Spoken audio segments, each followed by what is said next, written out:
Surah Luqman. بسم الله الرحمن الرحيم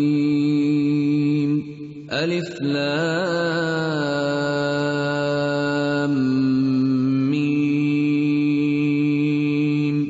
تلك آيات الكتاب الحكيم هدى ورحمة للمحسنين الذين يقيمون الصلاة ويؤتون الزكاة وهم بالآخرة هم يوقنون أولئك على هدى من ربهم وأولئك هم المفلحون. Surah Luqman. Bismillahir Rahmanir Rahim. In the name of Allah, the entirely merciful, the especially merciful. Alif Lam Mim. These are the verses of a book that is wise. These are verses of the wise book, the book that is full of wisdom, as guidance and mercy for the muhsineen, for the doers of good. This book guides and also brings mercy to who?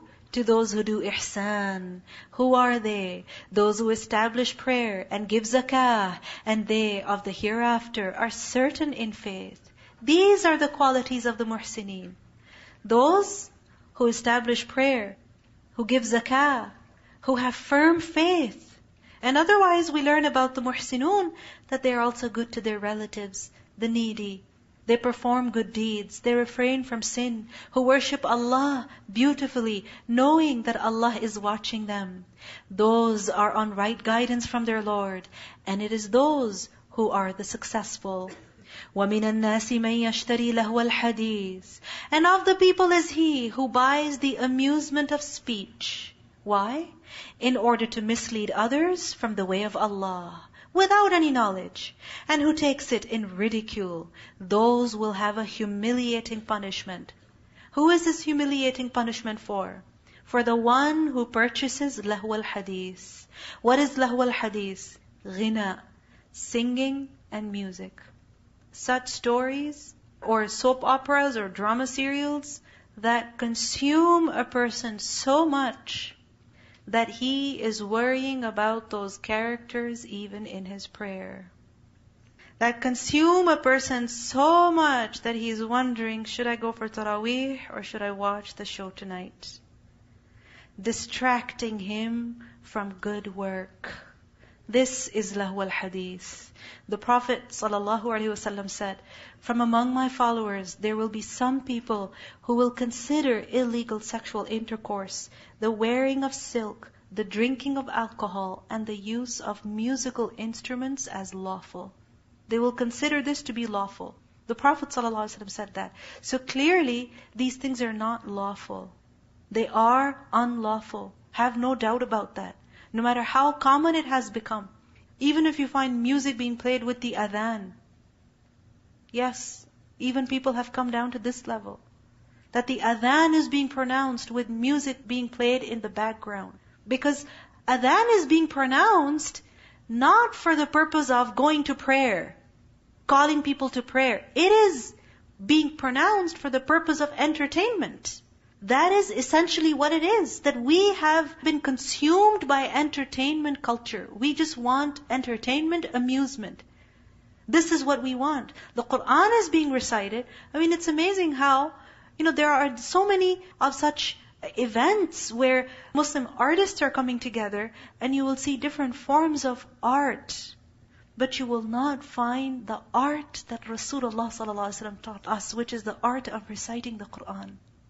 The art of reciting the Qur'an. Tell me, which Islamic art festival will have this truly being recognized as an art of reciting the Qur'an? Because this is what Allah gave us.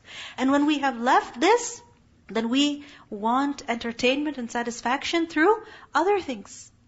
And we cannot find satisfaction in anything. This is why we move on from one form of entertainment to another. We delve into one valley and then in another, then in another. We're not satisfied. Because this is something that really consumes a person. It distracts a person from what is important. And notice what is mentioned over here. Yashtari, he purchases lahwal hadith. Meaning they buy it, they spend money on it. Whether it is on big screen TVs or other gadgets, purchases, downloads or movie rentals, whatever it may be. These are all forms of buying lahwal hadith. The question is, why are these things disliked? Because they make a person heedless. They make a person heedless. Just think, the Qur'an is such that if you listen to it, if you recite it, it will naturally come on your tongue. You cannot help but read the parts of the Qur'an which really touch your soul, which shake, which move your heart. You cannot help but recite them. They will come. Those words will come on your tongue. And there's something natural. Even children, when they will hear something of the Qur'an and it affects them, what will happen? They will say it. They will say it. Little children even. But when a person is being consumed by lahwal hadith, whether it is in the form of, TV shows or music or movies or whatever it may be, what happens then? It will occupy the heart, and then a person will have no interest in reciting the Qur'an or in listening to the Qur'an. Because then, especially now, the deception of shaitan is that now just put a playlist of Islamic music videos, just put a playlist, just hit play, and for an hour or two you can just listen to one music nasheed after the other. Music, literally. You can't understand the words, but you enjoy the melody. You enjoy the tune. Now when a person is being consumed by this, when is he going to listen to the Qur'an? When is he going to find joy in listening to the Qur'an? The Prophet ﷺ said, 2 voices, 2 aswat, sawtan, mal'unan fi dunya wal akhirah. They are cursed in dunya and akhirah. 1, music and singing at the time of blessing. Mizmar inda ni'mah. Mizmar, playing music at the time of ni'mah. That Allah has blessed a person with a huge blessing, whether it is their engagement or their wedding or their baby shower, whatever it may be. They're enjoying a blessing. And what is being played at that time? Mizmar, music. That sound is cursed by Allah. So then how do we expect peace and happiness in our marriages? That on the day when that sacred, beautiful bond is being made, Allah's curse is being invoked also. We are asking for problems in our lives. And secondly, the second sound that is cursed is the wailing and screaming at the time of musibah. And notice how it is mentioned over here. لِيُضِلَّ عَنْ سَبِيلِ اللَّهِ. This lahwal hadith, what does it do? It misleads a person. It involves him so much that a person has no interest in ilm, in deen. So he doesn't worry about his deen or akhirah. He's just concerned about now. And وَيَتَّخِذَهَا هُزُوًا. He takes the ayat of Allah as ridicule. Meaning he makes fun of the ayat of Allah even. Meaning he begins to feel so lighthearted. Like if you watch an hour of comedy, then what will happen? You will want to laugh at every little thing. What happens when you hear one joke after the other? You're laughing, you want to laugh more, but you can't laugh anymore. It happens, right? So then what happens? A person is trying to be funny, and in that, things that deserve respect and seriousness, even they are not given respect and seriousness. What happens when, for example, a woman is so consumed by some TV show, her children are crying. Quiet! She's yelling at them. I can't hear it. Be quiet. Shut the door and leave them with the toys and leave them with their own lahwal hadith, so that a woman can enjoy her TV show. So, يَتَّخِذَ هُزُوًا. And then, even when it comes to the Qur'an, then a person begins to ridicule it. He loses respect for the Qur'an. Because this kind of overindulgence in entertainment, what does it do? It takes seriousness away from a person. He doesn't remain a serious individual. And by serious, I don't mean strict and boring. What I mean is that there are certain things in life which deserve respect. And a person begins to lose respect for them. He begins to lose respect for them. That sense of respect is lost. وَإِذَا تُتْلَى عَلَيْهِ آيَاتُنَا, and when our verses are recited to him, he turns away arrogantly, as if he had not heard them. Meaning he does not take any interest in the Qur'an at all. It seems boring, as if there was in his ears deafness. So give him tidings of a painful punishment. Indeed, those who believe and do righteous deeds, for them are the gardens of pleasure. You see, pleasure, Jannatin Na'im. Pleasure is in what? In looking, in seeing, in hearing, in eating, in drinking, in wearing, in talking, in sitting. These are all things that we find pleasure in. But this pleasure, true ultimate pleasure, is where? In Jannah. But it is for those who are willing to sacrifice some pleasure here, wherein they abide eternally. It is the promise of Allah which is truth, and He is the exalted in might, the wise. He created the heavens without pillars that you see, and has cast into the earth firmly set mountains, lest it should shift with you, and disperse therein from every creature. And we sent down rain from the sky, and made grow therein plants of every noble kind. You see, rain is being mentioned again and again, and really, when something is mentioned again and again, it means that we should be grateful for it over and over again. And alhamdulillah, right now we are receiving rain. And this is something we should not take for granted. Because so many people in the world right now, they're desperate for rain. Desperate for some change in the weather. And Allah is blessing us with rain again and again. So we should really be grateful from all our heart that, Ya Allah, thank you for this blessing of rain. Alhamdulillah, perfect are you, O Allah. And we have sent down rain from the sky and made grow therein plants of every noble kind. This is the creation of Allah. So show me what those other than Him have created. Rather, the wrongdoers are in clear error. وَلَقَدْ آتَيْنَا لُقْمَانَ الْحِكْمَةَ أَنِ اشْكُرْ لِلَّهِ. And we had certainly given Luqman wisdom and said, be grateful to Allah. What is hikmah? What is wisdom? That a person, he is able to make the right decision at the right time. This is hikmah. Many people have ilm. They have the information stored in their brains. But when it comes to applying that information, they don't know how much to take, which one is relevant, at what time. They don't know how to apply it.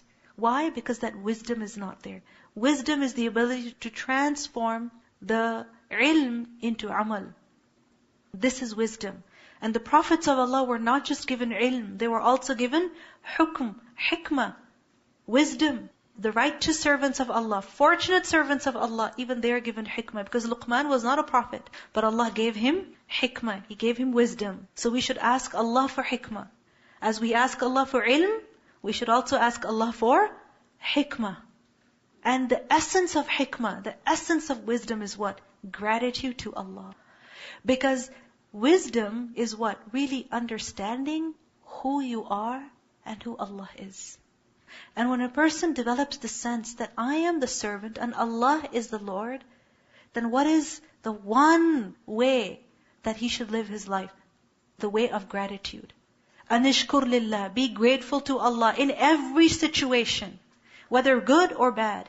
وَمَن يَشْكُرْ فَإِنَّمَا يَشْكُرُ لِنَفْسِهِ. And whoever is grateful for the benefit of himself. And whoever denies His favor, then indeed Allah is free of need and praiseworthy. Meaning if no one is grateful to Him, still Allah is deserving of praise. And He doesn't benefit from our gratitude. Who benefits? We benefit. This is why after every salah we should pray, Allahumma a'inni ala dhikrika wa shukrika wa husni ibadatik. Oh Allah, allow me, give me the ability to really remember You and be grateful to You and worship You beautifully. And mention when Luqman said to his son, while he was instructing him, O my son, do not associate anything with Allah. And this is the first lesson that we need to learn and also teach children, to refrain from shirk. Inna shirka la dhulmun azim. Indeed, shirk is the great injustice. Why? Because dhulm is to not give someone what they deserve. And shirk is to not give Allah what He deserves.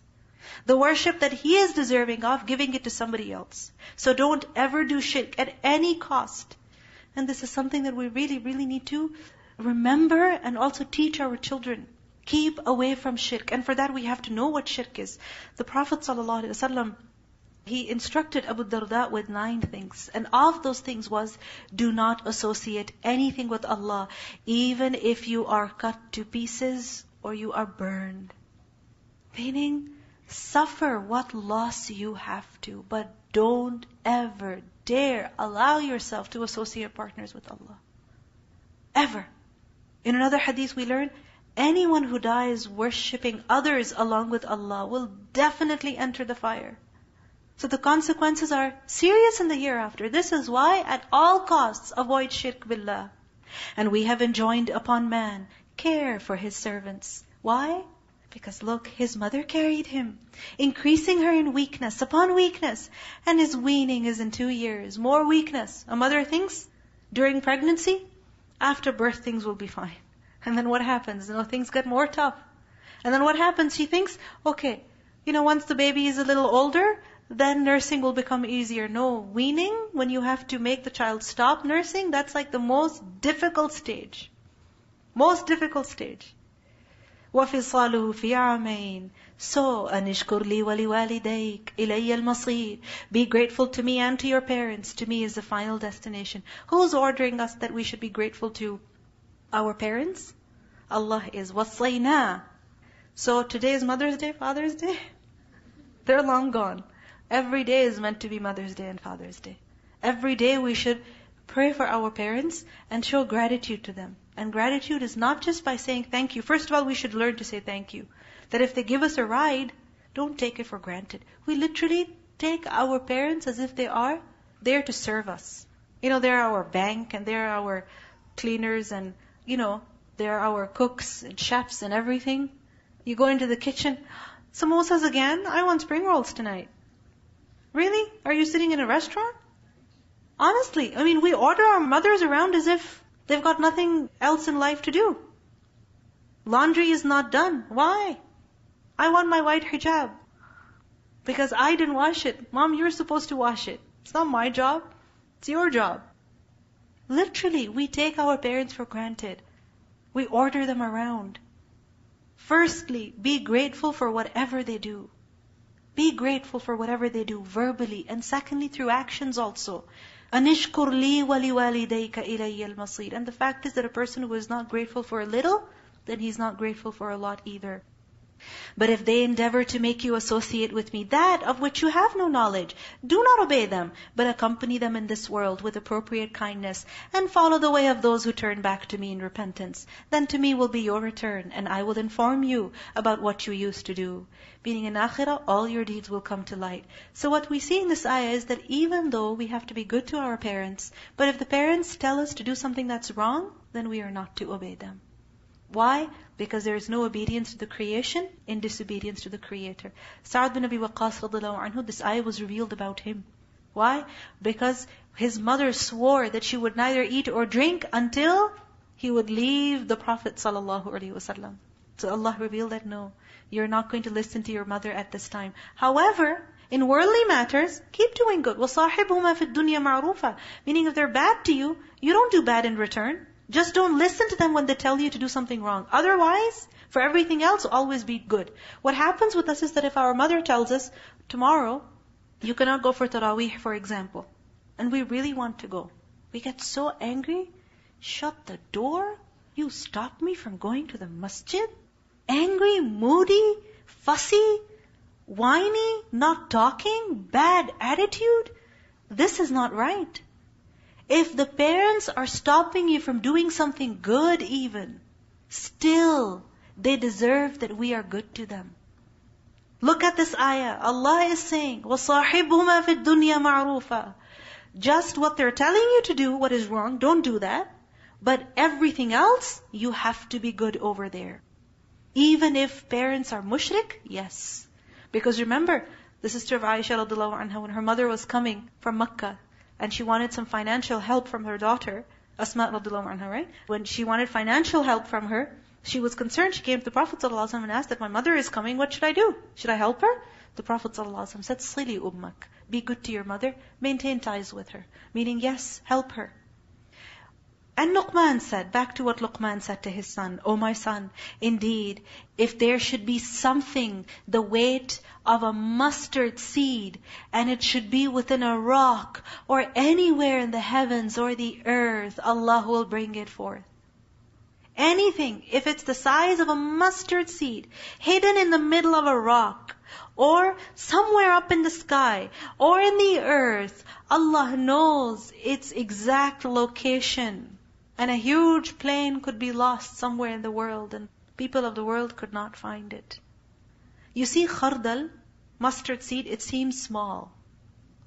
But what it's telling us is that there is nothing hidden from Allah, no matter how small it is. What if it is a tiny amount of pride in the heart of a person? Yes, even that is not hidden from Allah. What this ayah should really teach us is that we cannot hide anything from Allah. Nothing is hidden. No feeling is secret. Even pride equal to a mustard seed is not hidden from Allah. O my son, establish prayer, enjoin what is right, forbid what is wrong. A child is being told, forbid what is wrong, do what is right, order what is right. Why? Because what happens is that we tell children this is right and this is wrong.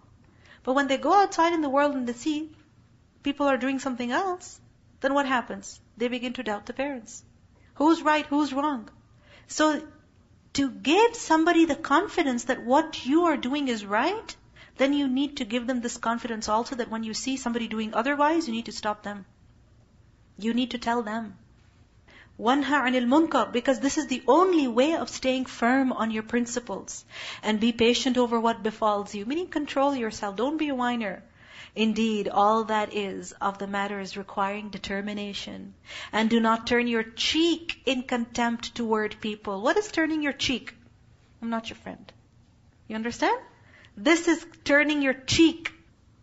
That a person doesn't look at another in the eye, but, like typical in girls especially, turn face away and, I'm not your friend. Or completely ignoring, as if the other person was not even seen, was not even noticed. So, وَلَا تُصَعِّرْ خَدَّكَ لِلنَّاسِ. Do not turn your cheek in contempt toward people. And do not walk through the earth exultantly. Indeed, Allah does not like everyone who is self-deluded and boastful. The Prophet ﷺ said, Allah has revealed to me that you must be humble. You must be humble, so that no one oppresses another and boasts over another. We should not boast over each other. Show off to each other. I am this and I am this. I have this and you don't have this. I know something you don't know. And be moderate in your pace and lower your voice. Meaning don't talk in full volume all the time. Why? Because indeed the most disagreeable of sounds is the voice of donkeys. This example is enough as an example. You don't want to be compared to a donkey. Do you not see that Allah has made subject to you whatever is in the heavens and whatever is in the earth? It's all for your benefit. And He has amply bestowed upon you His favors, both apparent and unapparent. But of the people is he who disputes about Allah without knowledge or guidance or an enlightening book from Him. And when it is said to him, follow what Allah has revealed, they say rather, we will follow that upon which we found our forefathers. Even if shaitan was inviting them to the punishment of the blaze, still you will do it? وَمَنْ يُسْلِمْ وَجْهَهُ إِلَى اللَّهِ وَهُوَ مُحْسِنٌ فَقَدْ اسْتَمْسَكَ بِالْعُرْوَةِ الْوُثْقَى وَإِلَى اللَّهِ عَاقِبَةُ الْأُمُورِ. And whoever submits his face to Allah, that, oh Allah, I am submitting myself to you. I am going to willingly obey you, while he is a doer of good. Meaning he does good also. He doesn't just say that, oh Allah, I surrender, I love you, I am your servant. He also does good. Then he has grasped the most trustworthy handhold. Meaning Allah will strengthen him. Allah will give him the ability to remain firm and strong. And to Allah will be the outcome of all matters. And whoever has disbelieved, let not his disbelief grieve you. To us is their return, and we will inform them of what they did. Indeed, Allah is knowing of that within the breasts. Meaning, no one else knows what's going on in our mind right now. Even the person sitting next to you, I don't know what's going on in your mind right now. What thoughts are coming and going? Where the mind is wandering off. Allah, He knows that which is in the heart, hidden. There is no secret from Allah. We grant them enjoyment for a little, then we will force them to a massive punishment. And if you ask them, who created the heavens and the earth, they would surely say, Allah. قُلِ الْحَمْدُ لِلَّهِ. Say all praise is due to Allah. But most of them do not know, and so they are not grateful. To Allah belongs whatever is in the heavens and the earth. Indeed, Allah is the free of need, the praiseworthy. And if whatever trees upon the earth were pens, and the sea was ink, replenished thereby, thereafter, by 7 more seas, the words of Allah would not be exhausted. Kalimat of Allah would never end. Indeed, Allah is exalted in might and wise. Meaning, if a person started writing the words of Allah, the words that Allah has said, the orders that Allah has given, the matters that Allah subhanahu wa ta'ala has decided, the creation that Allah has created. I mean, if a person were to start writing that, or kalimat could be also words of praise that Allah is deserving of. You could convert the entire trees, wood that exists on this earth into pens, and then the entire water into ink, and then double that water, but still, مَا نَفِدَتْ كَلِمَاتُ اللَّهِ. What does it show to us? The power, the knowledge of Allah subhanahu wa ta'ala. You know that dua, أعوذ بكلمات الله التامات من شر ما خلق. أعوذ بكلمات الله التامات. In the most complete and perfect words of Allah. All the words of Allah. It's not an ordinary dua. This is why the Prophet ﷺ said that when a person lands at a place, he arrives at a place, like for example, you go to a hotel, and you say this dua, you go camping. After Ramadan, probably you'll be going for some picnics or something, right? So you go to a park or anything. What's this fear we have? Jinn, shaitan, whatever it may be.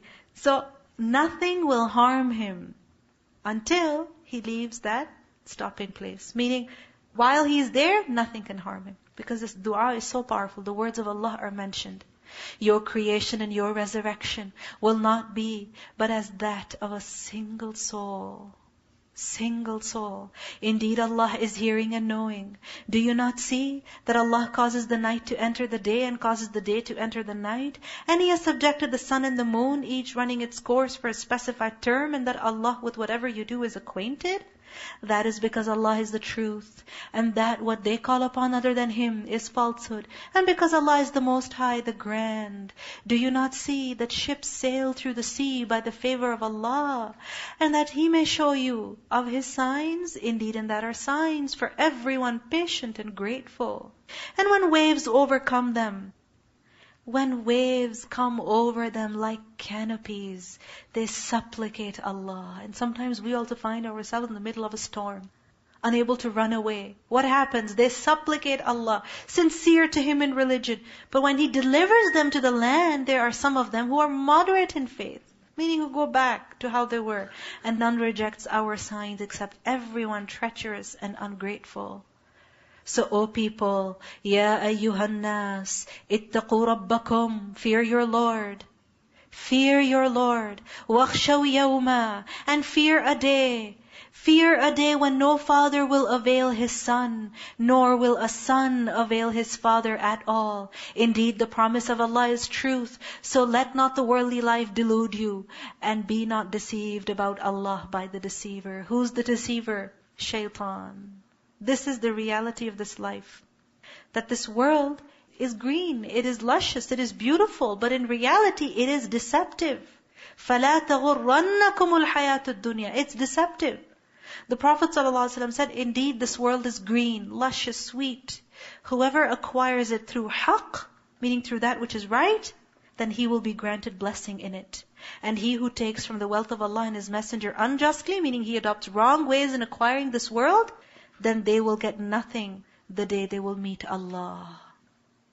They got deceived by this worldly life. They wanted everything here.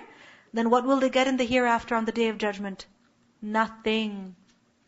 And the reality of this life is that no matter how much a person has, how enjoyable, how delicious it may be, it comes to an end.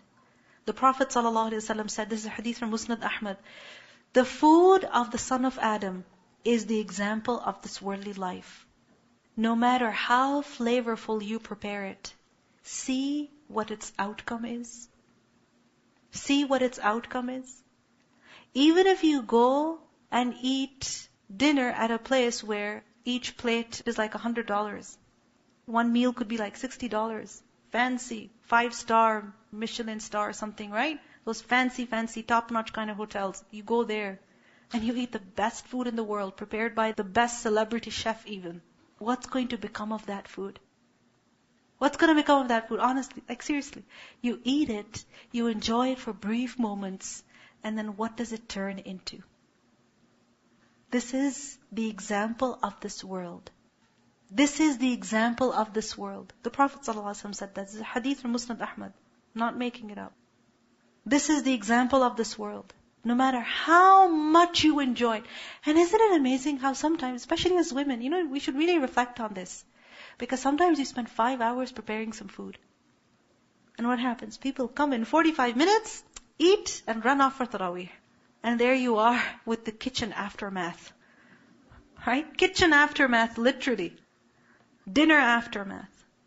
That you have to clear it all up. But what happened? People got to enjoy it for brief moments and khalas?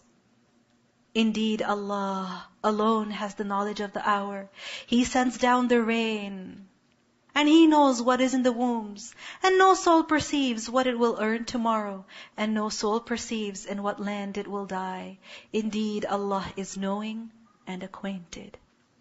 So, don't forget Him.